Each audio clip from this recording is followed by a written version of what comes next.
Hello and welcome to the Korean Beauty Show podcast. I'm your host, Lauren Lee, Kbeauty expert, founder of Style Story, where you can shop, learn and explore the world of Korean skincare, and your go-to and guide for everything you need to know to keep up with what's trending in Korean beauty, skincare, makeup and more. Now, you can probably already tell from my voice that I am not feeling the best, but I am going to go ahead and record anyway because I was out of action for 3 days last week, literally just at home in bed dying. I'm feeling very sad and sorry for myself. I finally arose on Saturday, managed to have a day outside, and that put me back in bed for the entire day on Sunday. So I am just not having any luck at all. I just cannot seem to shake this. I think it's just going around everywhere. It's going around the daycares, it's going around the schools. Everyone that I know that has kids is like, oh my god, everyone in our class is taking medicine. So I think we're all just a big infectious bunch of people at the moment. I think the fact that we've taken off the masks here in Korea for the first time in 3 years has meant that everyone is basically catching up on 3 years of colds and flus and everything like that. So I sound terrible. I have a smoker's cough is the best way to describe it, but I'm feeling not too bad. I may cough a few times during this episode, so I really do apologize for that, but I thought I would get something out rather than not, just in the interests of, having some more show for you guys. So let us jump into the news headlines, and I have a little bit more data analysis for you guys to reveal some of the changing beauty trends that we're seeing in Korea.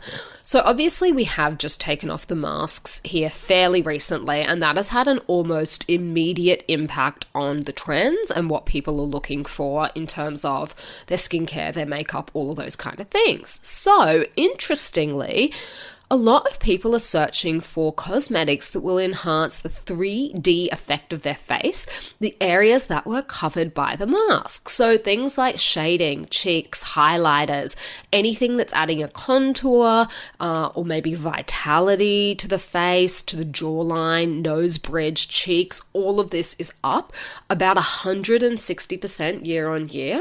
And I think that's just because people are getting excited about that again. I was wearing a new color blush the other day, and one of my friends was like, oh my gosh, I've never seen you wearing this color, what is it? I think people are just paying a lot more attention to parts of the face that they couldn't see when everyone had their masks on.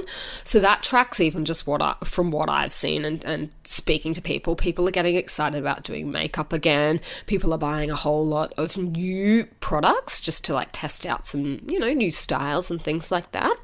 And the other big one is the persistence trend. So this is something that people are searching for. And what they mean by this is things that will increase the adhesion and durability of your makeup, so to make sure that it's lasting longer. So this is increased by 370% in comparing between the two periods. So people are looking for things like primers, things like makeup fixes, powders, packs, anything like that is really going to just keep your makeup in place and make it last for longer. And I guess that's for a couple of reasons. People are starting to go to more work gatherings.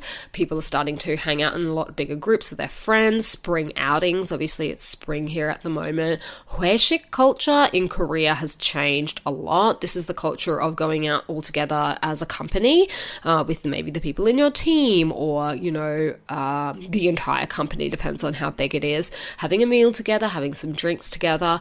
That obviously almost disappeared entirely during the pandemic just because, we had so many restrictions around meeting, how many people could meet up, all of that sort of thing. But that's obviously changing now. I've seen lots more what looks to be work colleagues gathering after work, when I'm walking home sort of later at night or things like that. So all of these things are having an impact then on the kind of products that people want. If they're putting on makeup during the day, in the morning, and they know they're going to be out at night, they want something that's going to go the distance and last all day. So this has had a really big impact on sales and the keywords that people are searching for here in Korea. So there are some new beauty trends for you. That's what people over here are going for at the moment. Now, for this week's question of the week, one of my Instagram followers was wondering what my favorite treatments or products are for dark spots and then also skin texture. So two slightly different issues. So what I would say is for dark spots, this has a really big variance because it really depends on the cause. But in general, the most important thing you can do for your dark spots is SPF every single day, which I definitely do.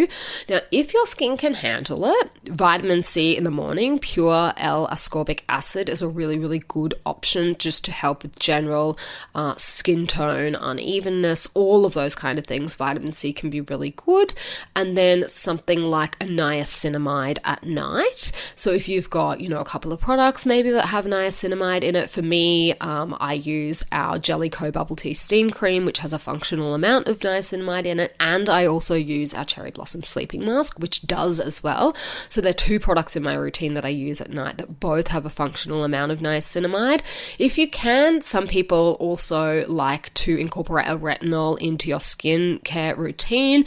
Your mileage may vary. I'm working out what I can get away with retinol, because historically my skin has just really, really hated it.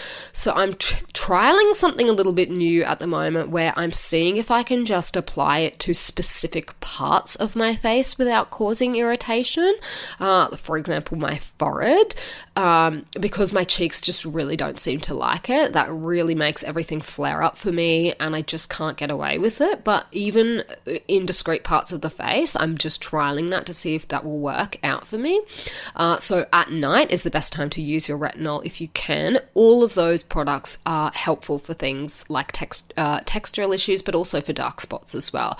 If you are going for something a little bit more intense, then PicoSure, the PicoSure laser, is one of the really, really popular options here that is good for dark spots. So that would be sort of the next level up. If you're not getting the results that you want from your skincare, you could go for something a little bit more. They call it invasive.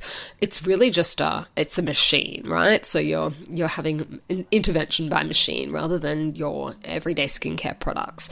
Now, for skin texture, this is what I do. Now, keep in mind, I have extremely sensitive skin that throws up like red flags at the first sign of any trouble.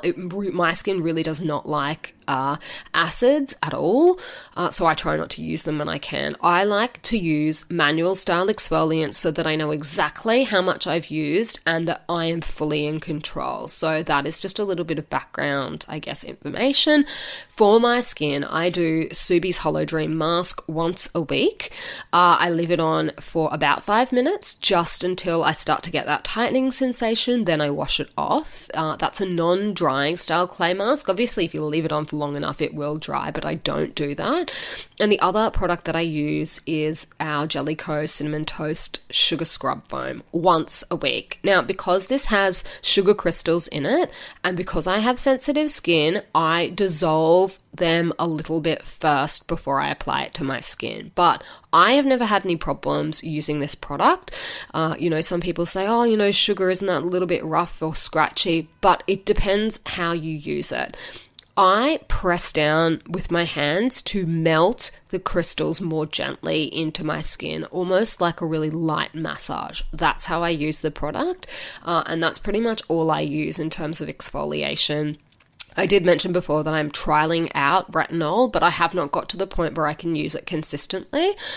So they are my main two methods of exfoliation. I am just very, very, very cautious with my skin because I am rosacea prone, I'm acne prone, I'm sensitive, I'm everything. So I need to be really, really careful. I prefer to be fully in control, and I don't trust skincare acids with my skin. I have probably not the kind of skin that most other people have. I think if my skin can take it, everyone else's will be fine with it, is the general rule. I'm just the one guaranteed out of everyone that I know to like always throw up a reaction to pretty much anything.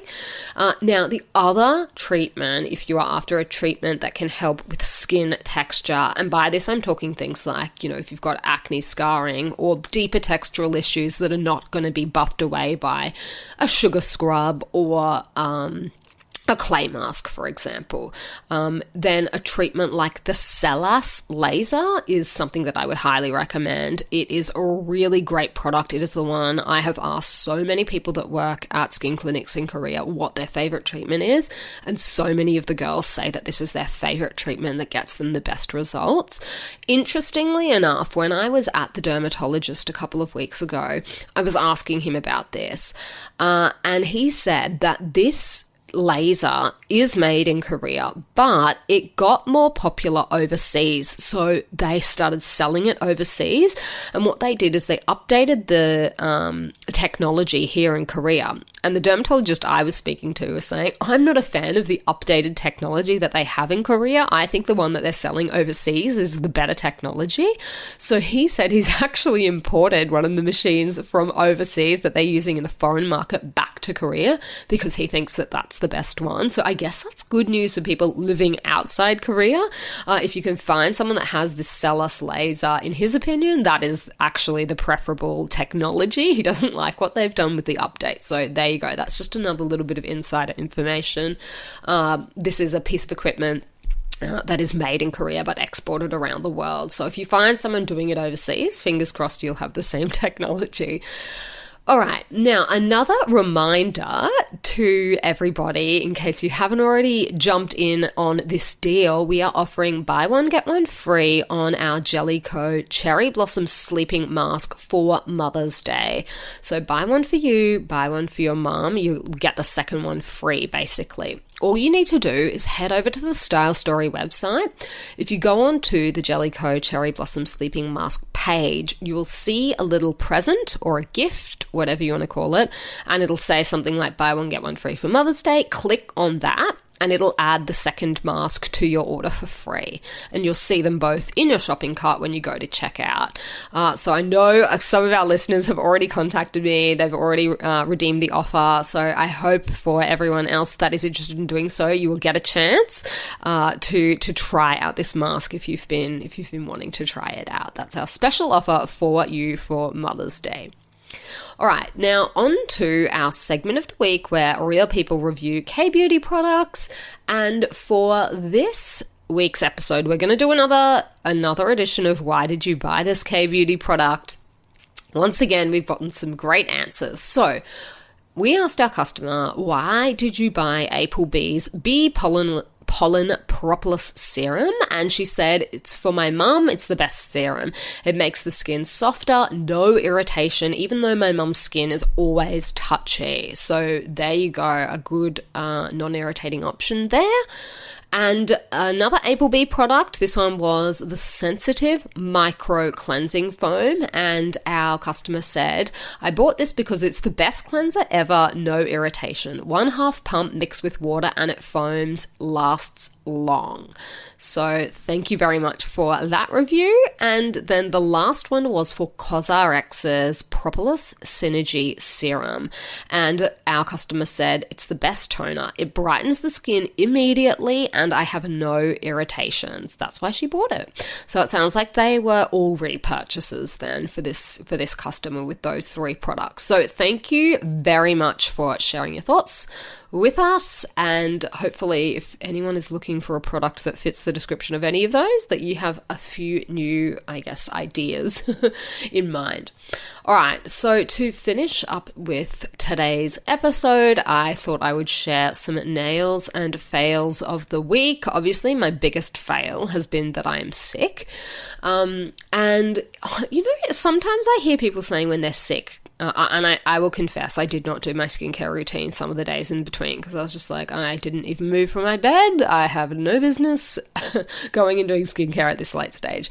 And some people often say when they're sick that like, oh, like why does my skin look so good when I'm sick? I can confidently say that was not me. I literally look like death warmed up. I was on a video call with someone the other day and they were just like, oh my God, you look terrible. And I was like, thank you, but that's how I feel. So look, that was my biggest fail of the week. Didn't do my skincare. My skin definitely didn't look any better for it. I look gross. So that was a fail. One nail is that as I was in my sick bed feeling very sad and sorry for myself, it occurred to me that there were a couple of products that I wanted to pick up to add into my routine, and one of them is a facial oil.